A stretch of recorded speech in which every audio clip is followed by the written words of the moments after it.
who I was. I was able to do all that, being a first-generation student, having some weird racial identity issues, no money, and having family that couldn't support me, being on my own, and I still graduated in 4 years.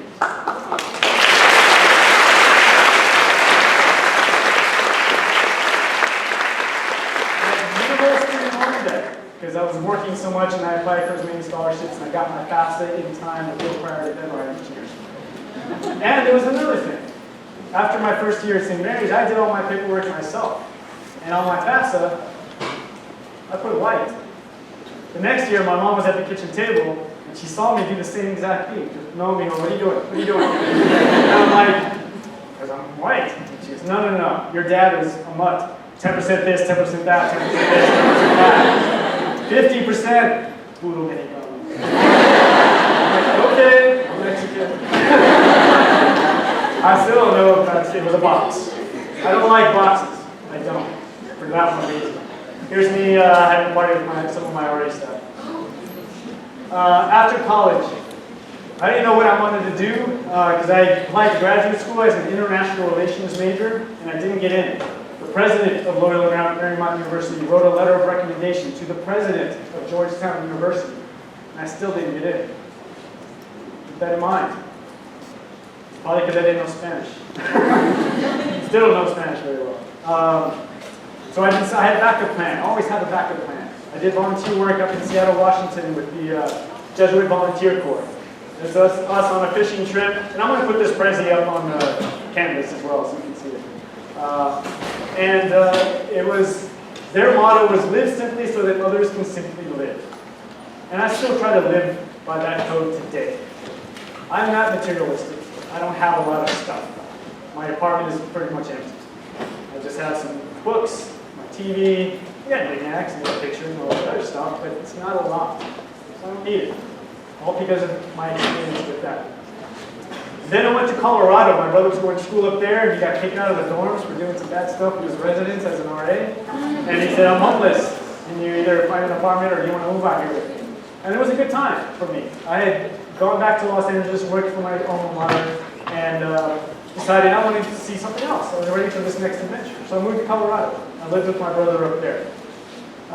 He finally met his wife and left for New York. So I stayed up there for a little while working at Regis University. This is me, my girlfriend at the time, in Estes National Park, seeing the Astons in the Rocky Mountains. I went back to California again once more. All during this time, my mom was getting sick. She's had some health problems, and I finally had to sell the house in Texas and move her to Eugene, Oregon. At this time, I was working at DirecTV in Southern California, Los Angeles. DirecTV just got started. We were in 2 floors on an office building. I was in a hallway as a help desk person for their IT department. I kept getting promoted, transferred up. Here's an office, here's another department you want to work for. I finally made it over to their customer service area. And I was on a project team. My coworker, his name was John too. He was the project manager to partner with TiVo. You guys remember TiVo from the Golden Circle? They failed at their product. Well, DirecTV had partnered with them because we wanted their technology. We didn't want to have TiVo, but we wanted their technology to pause live TV and all this other stuff. So DirecTV put out their own DVR with the satellite capability. I was on that project management team. So pause live TV, fast forward commercials, you're welcome. I stayed there for a long time, like almost 10 years. It taught me a lot about big business, human relations, corporate America. After that, the reason why I moved, I went to Oregon to check in on my mom. She started having some relapses. But also something very significant happened to me. One day I was getting up, ready for work, go to DirecTV, and I was brushing my teeth over the sink, and I sneezed. And I couldn't stand back up. My legs buckled out from under me, and I fell to the floor, and I had to crawl out sick to work. From that day forward, for 8 years, every day, for 8 years, I was in chronic daily back pain. Some days I couldn't even walk, couldn't even get out of bed, couldn't put my shoes on, couldn't put my underwear on, couldn't shower, I couldn't move. And I went to doctors, I went to chiropractors, I went to physical therapists, I went to massage therapists, I went to yoga, I went to acupuncturists. I went to everybody, most of which insurance didn't come or pay for it. So I was credit card.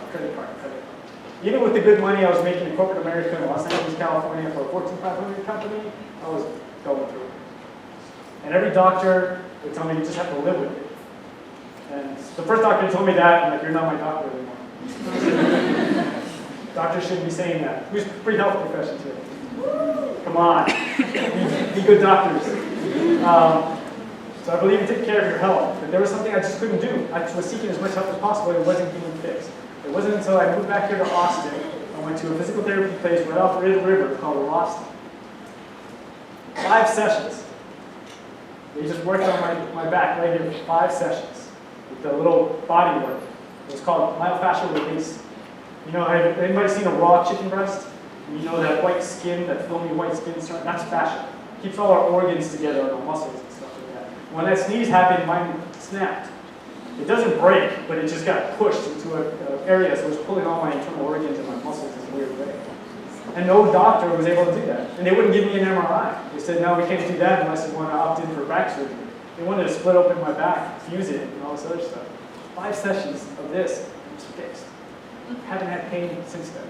That was almost 10 years ago. I had to give up cycling, which was my passion. I never rode a bike during that whole time. It was sad. So remember, there's things that can get in the way of your passions, your purpose, and your drive. You just have to be able to be flexible about it. So, because I quit LA, because I was having the back issues, I went up to Oregon. Before I left LA, I became, because of all the work I was receiving, I also became a healer. I became a certified massage therapist. I worked at a physical therapy office. And I loved that job. Just working on clients. I'm the quiet one, they're the ones doing all the talking sometimes, and it's my job just to listen. So it made me a very empathetic listener. I love listening to your stories. That's what that job taught me. It also taught me how fragile people are. They're suffering from some pain. It's chronic. It's not hugely serious. There were dock workers, working on boats and ships and stuff, both men and women, and I worked on both of them. But they would leave my office or my treatment room crying sometimes.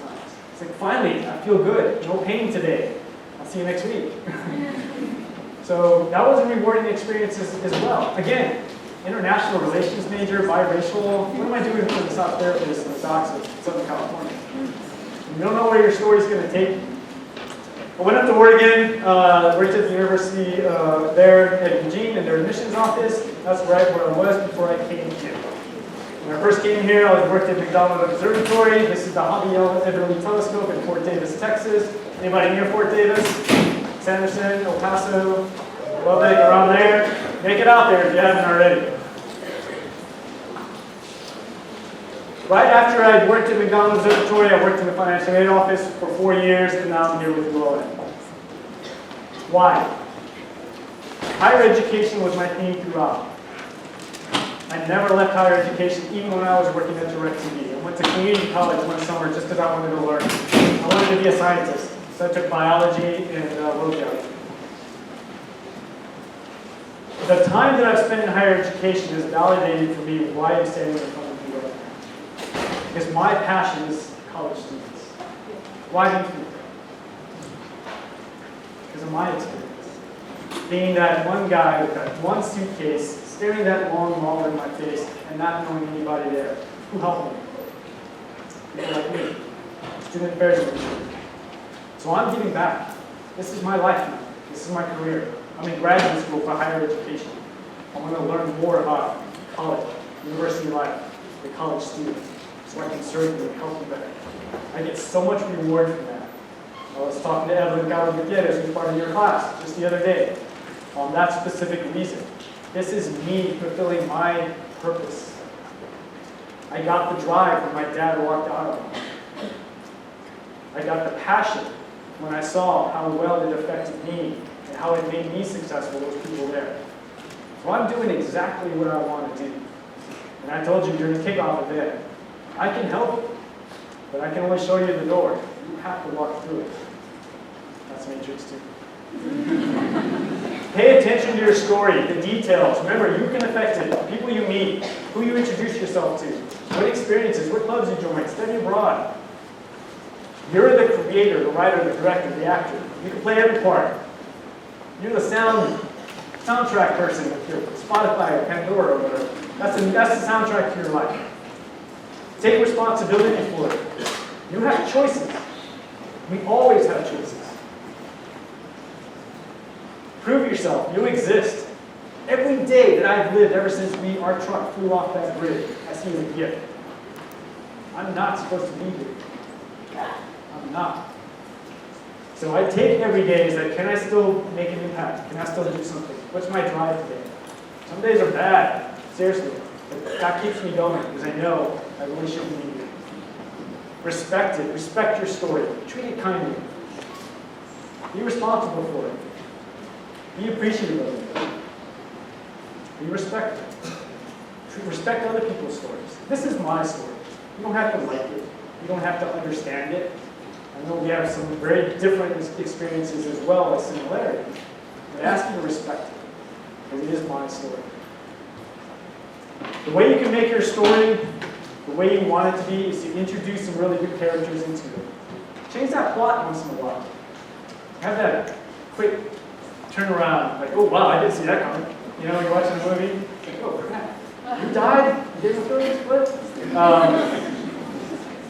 The style that you do it, the people that you meet, all this, you can create your own story. It's up to you. Just make it a good. Thank you.